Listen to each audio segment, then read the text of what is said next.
ആപ്കി അദാലത്തിൽ film star പരിണിതി Chopra ഒപ്പം രാജ്യസഭാ മെമ്പറായ രാഘവ് ചഡ്ഡയുടെ മേലുള്ള കുറ്റാരോപണം ഇവർ രണ്ടുപേരുടെയും പ്രവൃത്തികളിൽ ഡബിൾ സ്റ്റാൻഡ് ഉണ്ട് എന്നുള്ളതാണ്. ഇവിടെ നോക്കുകയാണെങ്കിൽ നിങ്ങളുടെ വിവാഹ വീഡിയോ വളരെ വൈറലായിരുന്നു. കോടിക്കണക്കിന് ജനങ്ങളാണ് കണ്ടത്. ഒരു നേതാവ് ഇത്രത്തോളം ഗ്ലാമറസ് ആയിട്ട് വിവാഹം നടത്തിയിട്ടേയില്ല. വിവാഹം എന്നത് രണ്ടുപേർക്കിടയിൽ നടക്കുന്ന കാര്യമാണ്. ഞാനൊരു വളരെ സാധാരണക്കാരനാണ്, പക്ഷെ ഇവരങ്ങനെ ഒരു സാധാരണക്കാരിയല്ല. പിന്നെ രണ്ടാമത്തെ കാര്യം, സർ, ജീവിതത്തിൽ മനുഷ്യൻ ഒരേ ഒരു തവണ മാത്രമേ കല്യാണം കഴിക്കുന്നുള്ളൂ. ഇടയ്ക്കിടയ്ക്ക് അത് ചെയ്യാൻ പറ്റില്ലല്ലോ. ഞാൻ എന്താ വിശ്വസിക്കുന്നതെന്ന് വെച്ചാൽ കല്യാണം കഴിക്കുകയാണെങ്കിൽ ധാം ധൂം എന്ന് ചെയ്യണം. പിന്നെ നിങ്ങളുടെ സംശയം തീർത്തും ന്യായമാണ്. ഈ കാര്യത്തിൽ ഒരുപാട് വിമർശനങ്ങൾ എനിക്ക് നേരെ ഉയർന്നു വന്നിട്ടുണ്ട്. അവർക്കൊക്കെയുള്ള മറുപടി ഞാൻ ഈ പ്രോഗ്രാമിലൂടെ പറയാൻ ആഗ്രഹിക്കുകയാണ്. അതായത് അവർക്കൊക്കെ ഒരു മെസ്സേജ് കൊടുക്കാൻ ആഗ്രഹിക്കുകയാണ്. ഞാനൊരു പണക്കാരനായ അച്ഛൻ്റെ പാവപ്പെട്ട മകനാണ്, ഒരു പണക്കാരി ഭാര്യയുടെ പാവപ്പെട്ട ഭർത്താവാണ്.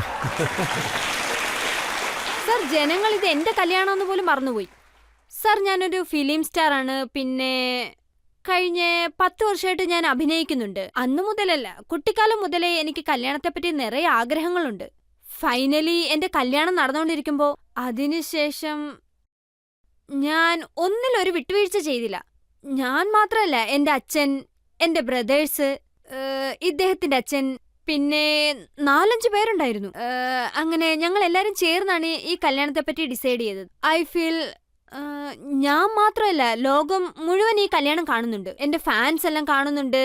അതുകൊണ്ട് അടിപൊളിയായിട്ട് ഇതെല്ലാം നടത്തണമെന്ന് ആഗ്രഹമുണ്ട്. അതില് ഞാൻ ഒരിക്കലും കോംപ്രമൈസ് കാണിക്കണമെന്ന് വിചാരിച്ചില്ല. പിന്നെ എനിക്കൊരു ചെറിയ വിഷമം ഉണ്ടായിരുന്നത്, ഫോക്കസ് ഫുള്ള് ഇതിലങ്ങായിപ്പോയി. ആരാണ് ചെലവ് ചെയ്തത്, ചെയ്തില്ലെന്നൊക്കെ. ഇങ്ങനെ എന്താ പറഞ്ഞെന്ന് വെച്ചാ, ഈ കല്യാണത്തിന് ചെലവായ തുക മുഴുവനും പഞ്ചാബ് ചീഫ് മിനിസ്റ്ററാണ് നൽകിയതെന്ന്.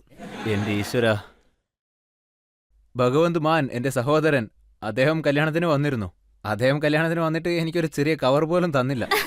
നിങ്ങൾ കല്യാണത്തിന്റെ ബില്ലിനെ പറ്റിയൊക്കെയാണ് സംസാരിക്കുന്നത്. റൂമേഴ്സ് ഒക്കെ എങ്ങനെ വേണമെങ്കിലും ഉയർന്നു വരാവുന്നതാണല്ലോ. ഭഗവന്മാനും നടന്നു ആ ചെലവൊക്കെ. ഇതൊരു വലിയ ഇൻട്രസ്റ്റിംഗ് ആയിട്ടുള്ളൊരു കഥയാണ്. അതായത് അദ്ദേഹത്തിന്റെ കല്യാണ സമയത്ത് അവിടെ കാര്യങ്ങളൊക്കെ ഏർപ്പാടാക്കാനുള്ള ചുമതല എനിക്കായിരുന്നു തന്നത്. പിന്നെ അതൊരു ചെറിയ കല്യാണമായിരുന്നു. ഫാമിലി മെമ്പേഴ്സ് മാത്രമായിരുന്നു ഉണ്ടായിരുന്നത്. പിന്നെ കുറച്ച് പാർട്ടി മെമ്പേഴ്സും ഉണ്ടായിരുന്നു. ഒരുപാട് പേരൊന്നുമില്ല, ഞങ്ങളുടെ പാർട്ടിയിൽ നിന്ന് മാത്രം. സോ ആ കല്യാണത്തിന്റെ മുഴുവൻ ഉത്തരവാദിത്വവും എനിക്കായിരുന്നു അവർ തന്നത്. പറഞ്ഞു വരുമ്പോൾ ഷാമിയാന മുതൽ ടെന്റ് ഇടുന്നത് വരെ, അതുപോലെ ഭക്ഷണം, ട്രാൻസ്പോർട്ട്, ഈ കാര്യങ്ങളെല്ലാം തന്നെ നോക്കി നടത്തിയത് ഞാനാണ്. അതൊരു യാദൃശ്ചികമായ കാര്യമായിരുന്നു. അതായത് അദ്ദേഹത്തിന്റെ കല്യാണ ഏർപ്പാടുകൾ നടത്താനുള്ള ചുമതല എനിക്ക് കിട്ടുകയെന്നത്. ഹർസിമ്രത് കൗർ ഒരു കുറ്റം ആരോപിച്ചിരുന്നു. അവര് പറഞ്ഞത് പഞ്ചാബിൽ നിന്നും ബുള്ളറ്റ് പ്രൂഫോടുകൂടിയ ലാൻഡ് ക്രൂസർ വണ്ടികൾ 800 കിലോമീറ്റർ ദൂരെയുള്ള ഉദയ്പൂരിലേക്ക് പോയെന്ന്. സെക്യൂരിറ്റിക്ക് വേണ്ടി പഞ്ചാബ് പോലീസ് മൊത്തവും ഉദയ്പൂരിലാണ് ഉണ്ടായിരുന്നതെന്ന്. നോക്കൂ, ഇത് വളരെ സാധാരണമായൊരു കാര്യമാണ്, സാധാരണമായൊരു പ്രോട്ടോകോൾ. ഒരുപക്ഷെ ഏതെങ്കിലും ഒരു സ്റ്റേറ്റിന്റെ ഒരു ഹൈ ഡിഗ്നിറ്ററി, അതായത് ഒരു മുഖ്യമന്ത്രിയെ പോലൊരു വ്യക്തിക്ക് സെക്യൂരിറ്റി കൊടുക്കണം എന്നാൽ അദ്ദേഹം ഒരു സ്ഥലത്ത് നിന്ന് മറ്റൊരു സ്ഥലത്തേക്ക് പോകുമ്പോൾ അവരുടെ സെക്യൂരിറ്റിയും അവരുടെ മുഴുവൻ ക്രൂവും മുഖ്യമന്ത്രിയുടെ കൂടെ തന്നെ അവർ പോകുന്ന സ്ഥലത്തേക്ക് പോകും. സോ മുഖ്യമന്ത്രി എവിടെ പോയാലും എപ്പോൾ പോയാലും ആ മുഴുവൻ സംഘവും കൂടെ തന്നെ ഉണ്ടാവും. 2 മുഖ്യമന്ത്രിമാർ വന്നിട്ടുണ്ട്. ഡൽഹി മുഖ്യമന്ത്രിയും വന്നു, പഞ്ചാബിന്റെ മുഖ്യമന്ത്രിയും വന്നു. സുഖ്പാൽ എന്താ പറഞ്ഞെന്ന് വെച്ചാൽ, പഞ്ചാബിലെ കോൺഗ്രസ് നേതാക്കന്മാർ അവരൊക്കെ എന്താ പറഞ്ഞെന്ന് വെച്ചാൽ, രാഘവ് ചട്ട ഉദയ്പൂരിലെ പാലസിലെ ഏത് റൂമിലിരുന്നോ അതൊരു 7 സ്റ്റാർ ഹോട്ടലാണ്. ഒരു രാത്രിക്ക് ആ റൂമിന്റെ വാടക 10 ലക്ഷം രൂപയാണെന്ന്. ഇതെല്ലാം തന്നെ നുണയാണ് സർ. പ്രധാനമായിട്ടും അത് ഒരു 7 സ്റ്റാർ ഹോട്ടലേ അല്ല, അതൊരു 5 സ്റ്റാർ ഹോട്ടലായിരുന്നു. പിന്നെ ആകെ അതിൽ ഒരു 40-50 റൂം മാത്രമേ ഉണ്ടായിരുന്നുള്ളൂ. ഞങ്ങളത് മുഴുവനായിട്ടും ബുക്ക് ചെയ്തു. അവിടെ വേറെ 10 ലക്ഷം രൂപയുടെ ഒരു റൂം പോലും ഇല്ലായിരുന്നു സർ. പിന്നെ ചിലരൊക്കെ ഞങ്ങളുടെ കല്യാണത്തെ എങ്ങനെയാണ് വിമർശിച്ചതെന്ന് വെച്ചാൽ, റൂമിന്റെ റെന്റ്, പിന്നെ വളയുടെ വില, ചില TV ആങ്കേഴ്സും പിന്നെ ചില നേതാക്കളൊക്കെ എന്റെ സ്യൂട്ടിന്റെ വിലയെ പറ്റി പോലും വിമർശനങ്ങൾ ഉന്നയിച്ചു. അവര് പോയിട്ട് എന്റെ സ്യൂട്ട് കൊണ്ടുവന്ന പോലെയായിരുന്നു അവരുടെ വർത്തമാനം. അതുപോലെ ഹോട്ടൽ ബുക്കിംഗ് അവർ ചെയ്തതുപോലെ. എനിക്ക് പറയാനുള്ളത്, ഇതൊന്നും തെളിവില്ലാത്ത ആരോപണങ്ങൾ മാത്രമാണ്. സർ, ഞാൻ ആലോചിക്കുന്നത് ഒരു പ്രിസ്ക്രിപ്ഷന്റെ കാര്യമായി പോലും ഞാനൊരു ആക്ട്രസ്, അതായത് ഞാനൊരു ആക്ടറിനെയോ പ്രൊഡ്യൂസറിനെയോ കല്യാണം ചെയ്തിരുന്നെങ്കിൽ അന്നേരം എല്ലാരും പറഞ്ഞേനെ ഈ ആക്ട്രസിന്റെ കല്യാണം നന്നായി നടന്നെന്ന്. ഇങ്ങനെയൊക്കെ നടക്കാനാണോ ഇത്രയും നാള് കഷ്ടപ്പെട്ടതൊക്കെ? ഇതിനു വേണ്ടിയാണ് കഷ്ടപ്പെട്ടത്. ഞാനൊരു രാഷ്ട്രീയ നേതാവിനെ കല്യാണം കഴിച്ചുകൊണ്ട് ചെലവ് മുഴുവൻ അദ്ദേഹം വഹിച്ചു. അദ്ദേഹത്തെ കൊണ്ട് മാത്രമേ ഇത്രയും വലിയ ആർഭാടമായിട്ടൊരു കല്യാണം നടത്താൻ കഴിയൂ. So, രണ്ട് അതുകൊണ്ട് ആർട്ടിസ്റ്റുകൾക്ക് വിവാഹം നടക്കുകയാണെങ്കിൽ അവർക്ക് അതുകൊണ്ട് എന്ത് ബുദ്ധിമുട്ടാണ്? Exactly sir. ഒരു തരത്തിൽ ഞാൻ ഇതും പഠിച്ചുകൊണ്ടിരിക്കുകയാണ്. എന്താണെന്ന് വെച്ചാൽ ഒരു വശത്ത് ഈ ട്രോളിങ്ങും പിന്നെ നിറയെ ഇൻവെസ്റ്റിഗേഷൻ മൈൻഡുള്ള വോട്ടേഴ്സ്, ഫാൻസ് നിറയെ പേര് ഇദ്ദേഹത്തിന്റെ ജീവിതത്തിലുണ്ട്. എന്റെ ജീവിതത്തിൽ ഒത്തിരി സ്നേഹം കൊടുക്കും. ഞങ്ങൾ സന്തോഷത്തോടെ ഇരുന്നാൽ അവരത് ആഘോഷിക്കും. എന്റെ സൈഡിലുള്ള ആൾക്കാർ പറഞ്ഞത് ഇത് വലിയൊരു കല്യാണമായിരുന്നെന്നാണ്. പക്ഷെ ഇദ്ദേഹത്തിന്റെ പക്ഷത്തുള്ള ആൾക്കാർ ഇങ്ങനെ ചിന്തിക്കുന്നു. ഞാൻ എന്താ വിചാരിക്കുന്നതെന്ന് വെച്ചാൽ ഇത് ഞങ്ങളുടെ പേഴ്സണൽ കാര്യമാണെന്നുള്ള കാര്യം എല്ലാരും മറക്കുന്നു. ഇതുകൊണ്ട് ചില സമയത്ത് ഞങ്ങൾക്ക് വളരെ വിഷമമുണ്ട്. നോക്കൂ, ഇദ്ദേഹം രാജ്യസഭയിലേക്ക് മത്സരിക്കുന്ന സമയത്ത് അതെ. ഇലക്ഷൻ കമ്മീഷനിൽ തന്റെ ഡീറ്റെയിൽസ് എല്ലാം സബ്മിറ്റ് ചെയ്യുന്ന സമയത്ത് ഇദ്ദേഹം എന്താ പറഞ്ഞെന്ന് വെച്ചാൽ എന്റെ ഇയർലി ഇൻകം 2 ലക്ഷം രൂപയാണെന്ന്. എന്റെ അടുത്ത് വാഹനമൊന്നുമില്ല, എനിക്ക് പ്രോപ്പർട്ടി ഒന്നുമില്ല. അതെ. അപ്പോ പക്ഷെ സാർ അപ്പോൾ സാർ എനിക്ക് ഒരു വർഷത്തിന്റെ റിട്ടേൺ കുറവായിരുന്നു. പിന്നെ മറ്റൊരു കാര്യം, എന്റെ ഇൻകം ടാക്സ് റിട്ടേൺ ആണ് കുറവ്. എന്റെ അച്ഛൻ്റെതും പിന്നെ എന്റെ ഭാവി വധുവിന്റെയും റിട്ടേൺസ് കുറവല്ലല്ലോ സാർ. അവർക്ക് ആ ചെലവ് നോക്കാൻ പറ്റുമല്ലോ. കാര്യം എന്താണെന്ന് വെച്ചാൽ ജനങ്ങൾ എല്ലാ കാര്യങ്ങളും പെട്ടെന്ന് മറക്കുന്നു. ഇതൊരു വിചിത്രമായിട്ടുള്ള സംഭവമാണ്. ഒരുപക്ഷെ എന്റെ കല്യാണത്തിന് മുമ്പ് വണ്ടിയോ വീടോ എന്ത് വാങ്ങിയായിരുന്നാലും ഒരു കുഴപ്പമില്ലായിരുന്നു. It's understandable. പെട്ടെന്ന് കല്യാണത്തിന് ശേഷം എന്റെ കാശെല്ലാം തീർന്നുപോയി. പെട്ടെന്ന് എനിക്ക് ഒരു കാര്യങ്ങളും ചെയ്യാൻ കഴിയില്ലായിരുന്നു. കുഴപ്പമില്ല, ഇറ്റ്സ് ജസ്റ്റ് പാർട്ടിയുടെ പെർസെപ്ഷൻ. പേര് ശ്രദ്ധിച്ചില്ലേ? ആം ആദ്മി പാർട്ടി. അതെ. പക്ഷെ ഇദ്ദേഹത്തിന്റെ സ്റ്റൈല് കണ്ടിട്ട് ജനങ്ങളൊക്കെ പറയുന്നത് ഇദ്ദേഹം ഒരു യുവരാജാവിനെ പോലെയാണ്. തീർച്ചയായിട്ടും തീർച്ചയായിട്ടും. എനിക്കൊരു അമ്മാവനുണ്ട്. ഞാൻ അദ്ദേഹത്തെ ഒരുപാട് ബഹുമാനിക്കുന്നുണ്ട്, സ്നേഹിക്കുന്നുണ്ട്. അദ്ദേഹം ബേസിക്കലി ഒരു ഫാഷൻ ഡിസൈനറാണ്. അതെ. സോ അദ്ദേഹം എല്ലാ വസ്ത്രങ്ങളും എനിക്ക് നന്നായിട്ട് തന്നെ തയ്ച്ചു തരും. ഇന്ന് ഞാൻ ഷോയിലിട്ടിരിക്കുന്ന ഡ്രസ്സ് നോക്കിയാലും എനിക്ക് അദ്ദേഹം തന്നെ തയ്ച്ചു തന്ന ഡ്രസ്സാണ്. സോ അമ്മാവൻ അങ്ങനെയുള്ള സമയത്ത് മരുമോൻ ഒരിക്കലും പ്രശ്നം വരില്ലല്ലോ സാർ. അമ്മാവന്റെയും മരുമോന്റെ ഇടയിൽ ഒരു പ്രത്യേക സ്നേഹം ഓക്കെ, ഉണ്ടാവില്ലേ? അപ്പൊ ഇപ്പോഴാണ് എല്ലാവർക്കും ഇത് താങ്കളുടെ അമ്മാവന്റെ പ്രവൃത്തിയാണെന്ന് മനസ്സിലായത്. ആ, ഞാൻ ഇതിനു മുമ്പ് നിങ്ങളോടൊരു കാര്യം പറഞ്ഞിരുന്നില്ലേ, എന്റെ മൈൻഡില് രാഷ്ട്രീയക്കാരെ പറ്റി ഒരു ഇമേജ് ഉണ്ടായിരുന്നെന്ന്. പക്ഷേ അത് ഇതെല്ലാം കണ്ടതിന് ശേഷമാണ് മാറിയത്. Politicians can be super stylish, super handsome, young. പക്ഷെ അതുകൊണ്ട് അദ്ദേഹത്തിന്റെ ജോലിയിൽ ഒരു മാറ്റവും കാണില്ല. സ്റ്റൈൽ അകത്തുനിന്ന് വരണം, പക്ഷെ ഇദ്ദേഹത്തിന് അത് രക്തത്തിലുണ്ട്. സാർ ഈ രാജ്യത്ത് ഒരുപാട് നേതാക്കന്മാർ സ്റ്റൈലിഷ് ആയിട്ടുള്ള ഡ്രസ്സുകൾ ധരിക്കുന്നുണ്ട്.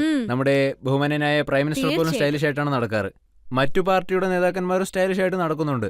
പിന്നെ എനിക്ക് തോന്നുന്നത് നമ്മുടെ ജീവിത രീതികൾ, നമ്മുടെ പെരുമാറ്റം, വസ്ത്രധാരണം, അത് നമ്മളുടെ മനസ്സ് തുറന്നു കാണിക്കും. നമ്മൾ എത്ര സന്തോഷവാന്മാരാണെന്നും അതിലൂടെ മനസ്സിലാക്കാം. പിന്നെ ഇംഗ്ലീഷിൽ ഒരു പഴഞ്ചൊല്ലുണ്ട്, ഇംഗ്ലണ്ടിലുള്ളവർ ധാരാളം ഉപയോഗിക്കുന്ന ഒന്ന്. That everyday dress like you have to meet a queen. നിങ്ങൾ ദിവസവും നല്ല രീതിയിലുള്ള ഡ്രസ്സുകൾ ഇടണം, ആ രാജ്യത്തെ രാജ്ഞിയോ രാജാവിനെ കാണണം എന്നതുപോലെ. എനിക്ക് എന്റെ ക്യൂവിനെ കാണണമല്ലോ, ഞാൻ ഈ ലൈന് വേണ്ടിയാണ് അതുകൊണ്ടാണ് വെയിറ്റ് ഞാൻ നല്ല ഡ്രസ്സുകൾ ഇടുന്നത്. അത്രയേ ഉള്ളൂ കാര്യം. മോദിജി ലക്ഷദ്വീപിലേക്ക് പോകാൻ പറഞ്ഞപ്പോ താങ്കൾ മാലദ്വീപിലേക്കാണല്ലോ പോയത്. ഇതിനെപ്പറ്റി ഞാൻ സദ്ഭവനിലും സംസാരിച്ചിരുന്നു. ഒരുപക്ഷെ ഞാൻ ഡൽഹിയിൽ നിന്ന് ലക്ഷദ്വീപിലേക്ക് പോവുകയാണെങ്കിൽ 25,000 രൂപ എനിക്ക് അങ്ങോട്ടുള്ള ടിക്കറ്റിന് ചിലവാകും. പിന്നെ ഡൽഹിയിൽ നിന്ന് മാൽദ്വീപ്സിലേക്ക് പോവുകയാണെങ്കിൽ 17,000 രൂപ ചിലവാകും. മാൽദ്വീപ്സിലേക്ക് പോകുന്നത് വളരെ എക്കണോമിക്കലി ചീപ്പായതുകൊണ്ട് ഞങ്ങൾ അങ്ങോട്ടേക്ക് പോയി. രാഘവ്, ഒരു കോൺട്രവേഴ്സി വളരെ വലുതായി മാറി. താങ്കൾ ലണ്ടനിലേക്ക് പോയ സമയത്ത് അരവിന്ദ് കെജ്രിവാൾ ഇവിടെ പ്രശ്നത്തിലായിരുന്നു. അദ്ദേഹം ജയിലിൽ പോകേണ്ടി വന്നു. പക്ഷേ 71 ദിവസം രാഘവ് ചഡ്ഡ ഡൽഹിയിലേക്ക് തിരിച്ചു വന്നതേയില്ല. സാർ, നിങ്ങൾ ഈ ചോദ്യം ചോദിച്ചത് എന്തായാലും നന്നായി. എനിക്ക് എൻ്റെ മനസ്സിലുള്ള കാര്യങ്ങൾ തുറന്നു പറയാൻ ഇതൊരു നല്ല അവസരമായിട്ട് ഞാൻ കാണുന്നു. ആദ്യം ഒരു കാര്യം ഞാൻ പറയാം സാർ, ഇതാണ് സത്യം. ഇത് മുന്നേ തന്നെ ഫിക്സ് ആയ ഒരു പ്രോഗ്രാമാണ്. മാർച്ച് ഫസ്റ്റ് വീക്കിൽ തന്നെ ലണ്ടൻ സ്കൂൾ ഓഫ് എക്കണോമിക്സ് അവിടെ നിന്ന് എന്നെ വിളിച്ചു. പിന്നെ ഞാൻ ആ പ്രോഗ്രാമിൽ പങ്കെടുത്തുകൊണ്ട് അവിടെ ലെക്ചറും ചെയ്യേണ്ടതുണ്ട്. ഇതൊക്കെ മുന്നേ തന്നെ തീരുമാനിക്കപ്പെട്ടതാണ്. ആ പ്രോഗ്രാമിന് വേണ്ടി ഞാൻ അവിടെ പോയി.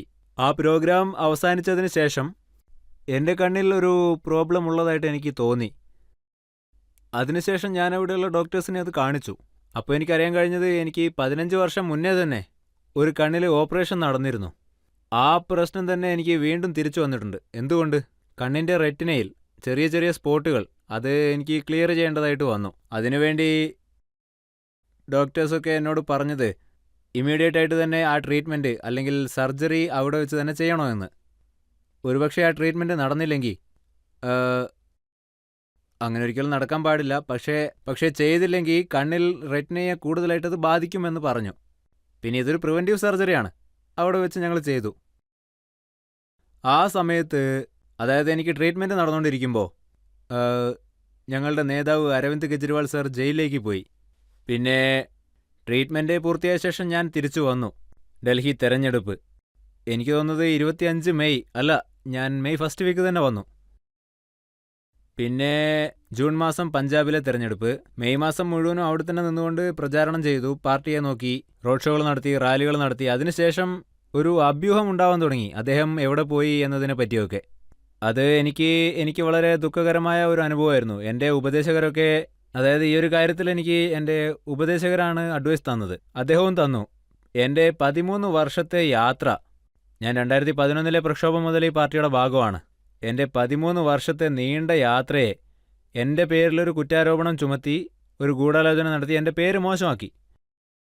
പക്ഷേ ഇതിൻ്റെ ഇടയിൽ എനിക്ക് വേണ്ടി ഒരുപാട് പേര് ദുഃഖിച്ചു. അത് സന്തോഷകരമായിരുന്നു. ഒരുപാട് പേര് എനിക്ക് വിളിച്ചു, എനിക്ക് മെസ്സേജുകൾ അയച്ചു, എനിക്ക് മെയിലുകൾ അയച്ചു. പിന്നെ എൻ്റെ ആരോഗ്യസ്ഥിതിയിൽ അവരൊക്കെ വിഷമം അറിയിച്ചു. സോ അവരെന്നെ കെയർ ചെയ്തു, എനിക്ക് വേണ്ടി അവർ ഫീലായി. അത് എൻ്റെ കുടുംബത്തിനെ സംബന്ധിച്ചിടത്തോളം ഒരു ബുദ്ധിമുട്ടുള്ള സമയമായിരുന്നു. എൻ്റെ ഭാര്യ എൻ്റെ കൂടെ ഉണ്ടായിരുന്നു, എൻ്റെ അച്ഛനും അമ്മയും ഇന്ത്യയിൽ തന്നെ ഉണ്ടായിരുന്നു. എല്ലാവർക്കും തന്നെ ആ ഒരു സമയം കുറച്ച് ബുദ്ധിമുട്ടുള്ളതായിരുന്നു. എന്നിരുന്നാലും ദൈവം ഞങ്ങളുടെ കൂടെ ഉള്ളതുകൊണ്ട് ഞങ്ങൾ അതിൽ നിന്നൊക്കെ പുറത്ത് കടന്നു. പിന്നെ എൻ്റെ കണ്ണും പഴയതുപോലെ തന്നെ ശരിയായി. എല്ലാം ദൈവത്തിൻ്റെ അനുഗ്രഹം. ഇദ്ദേഹം പറഞ്ഞത് ശരിയാണ്. അതായത് ഇതൊരു ഹെൽത്തിന്റെ കാര്യമാണ്, വളരെ പ്രയാസമുള്ള കാര്യമാണ്. പിന്നെ അതെങ്ങനെ ട്വിസ്റ്റ് ആയെന്ന് വളരെ കഷ്ടമായിരുന്നു. It was unfortunate and I hope ഇതുപോലൊന്നും നടക്കാൻ നല്ല കാര്യം പാടില്ല. താങ്കൾ ഇന്നത് ക്ലാരിഫൈ ചെയ്തു. അതെ അതെ സർ, സർ, സത്യത്തിന് നല്ലതായി. അധികകാലമൊന്നും ഒളിഞ്ഞിരിക്കാൻ പറ്റില്ലെന്ന് പറയാറില്ലേ? सच्चाई छुप नहीं सकती बेबुनियाद बनावट के उसूलों से बनावट सच्चाई और खुशबू आ नहीं सकती कभी कागज के फूल। ഞാൻ പറയാൻ വന്ന കാര്യം നിങ്ങൾ തന്നെ പറഞ്ഞല്ലോ സർ. സർ, നിങ്ങൾ രണ്ടുപേരും പഞ്ചാബിയാണ്. സോ നിങ്ങൾ ആരാണ് ശരിയായ പഞ്ചാബി എന്ന് അറിയാൻ ആഗ്രഹിക്കുന്നു. പൊറോട്ട ആർക്കാണ് ഒരുപാട് ഇഷ്ടമെന്ന് അറിയാൻ ആഗ്രഹിക്കുന്നു. മാത്രമല്ല, പഞ്ചാബി ഗാനങ്ങൾ ആരാണ് അധികമായിട്ട് കേൾക്കുന്നത്? പഞ്ചാബി പാട്ടുകൾ ഞാനാണ് അധികം കേൾക്കാറ്. പിന്നെ പറാട്ട ഇവർക്ക് ഒരുപാട് ഇഷ്ടമാണ്. നിങ്ങളോട് ഒരു ചെറിയ റിക്വസ്റ്റ്, നിങ്ങൾ ഒരു പഞ്ചാബി പാട്ടില് ഒരു നല്ല ഡിബേറ്റ് പാടി Duet ആണോ? അയ്യോ, ഡുവറ്റോ? ഞാനെങ്ങാനും പാടാൻ തുടങ്ങിയ, അതായത് ഈ ഷോയിൽ വെച്ച് ഞാൻ പാടിയ, ലോകം മുഴുവനും ഒരുപാട് പേര് കാണുന്ന ഈ പരിപാടിയുടെ TRP വളരെ കുറയും. ഇല്ല കുറയില്ല. ഇനി ജനങ്ങളെ കൊണ്ട് അവരുടെ സ്ക്രീൻ ക്ലോസ് ചെയ്യിക്കാൻ എനിക്ക് താല്പര്യമില്ല. ഇല്ല സർ, ഇഷ്ടത്തോടെ കാണൂ. നിങ്ങളോടൊരു കാര്യം പറയട്ടെ. പറയൂ. ഞാനൊരു കാര്യം പറയാൻ, നന്നായി കേട്ടോളൂ. എനിക്ക് മ്യൂസിക് വളരെ ഇഷ്ടമാണ്. കുട്ടിക്കാലം മുതൽക്കേ പഠിക്കുന്നുണ്ടായിരുന്നു. ആൻഡ് ഞാൻ വിചാരിച്ചു എനിക്ക് മ്യൂസിക്കിനെ പറ്റി എല്ലാം അറിയാവുന്നു. ഞാൻ എന്നാണോ രാഘവിനെ കണ്ടുമുട്ടിയത്, എന്റെ മ്യൂസിക് നോളജ് 100 മടങ്ങ് അധികമാക്കി. അതെന്താന്ന് വെച്ചാൽ ഇദ്ദേഹത്തിന് ഇംഗ്ലീഷ്, ഹിന്ദി, പഞ്ചാബി എല്ലാ പാട്ടിന്റെ എല്ലാ ലിറിക്സും കാണാതറിയാം. എലിഫന്റ് മെമ്മറി എന്ന് പറയില്ലേ? അപ്പോൾ ഞങ്ങൾക്ക് വേണ്ടി ഒരു പാട്ട് പാടൂ പ്ലീസ്. ഞാൻ വേണമെങ്കിൽ പാട്ട് കണ്ടുപിടിച്ചു കൊടുക്കാം, പക്ഷെ അത് ഇവരാണ് പാടുക.